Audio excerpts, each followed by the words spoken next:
before the world really knew what ISIS was or what they wanted, Bünyamin Aygün got his own experience firsthand.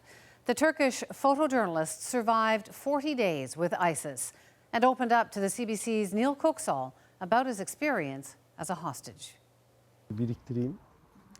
Bünyamin Aygün is staring into a sort of twisted mirror.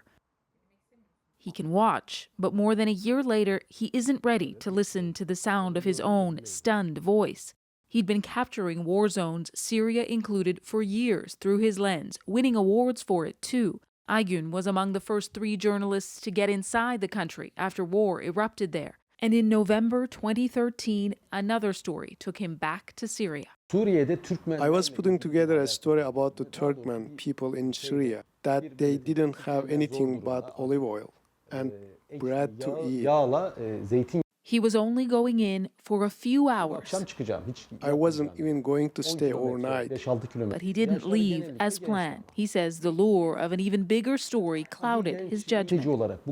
This was totally journalistic instinct. It was a chance to interview one of Syria and Turkey's most wanted men. That meeting put him in danger. 8 people got out with guns, surrounded us. They pulled me out of the car by my shoulders. They covered my head and my eyes. There would be hours of questioning and moving to several different locations daily for much of his captivity. The fact his name is one used widely by Jews and Christians didn't help. They said, "You are a very professional spy. Maybe Mossad, maybe CIA." Aygün was handcuffed and blindfolded, but still prayed 5 times a day to prove to his captors he is Muslim. He says it was the only way to count the days. They moved me somewhere else, somewhere where there were a lot of interrogations. I could hear the sounds, people screaming.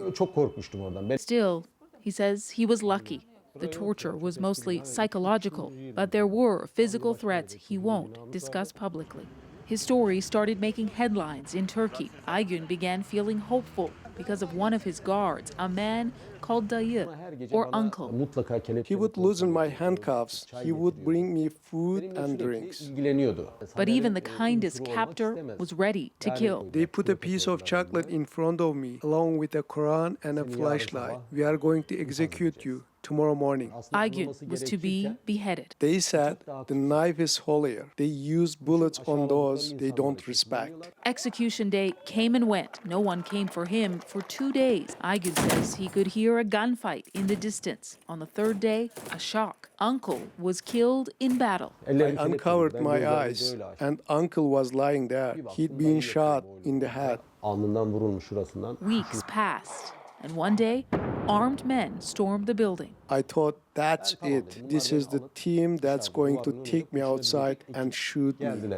It was a team of Free Syrian Army fighters who would ultimately return him to Turkish officials. It took months of solitude and sleep to believe the nightmare was actually over, Aygün says.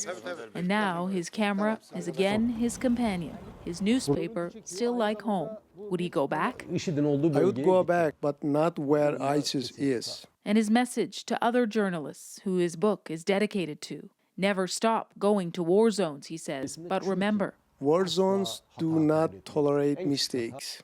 Neil Köksal, CBC News, İstanbul.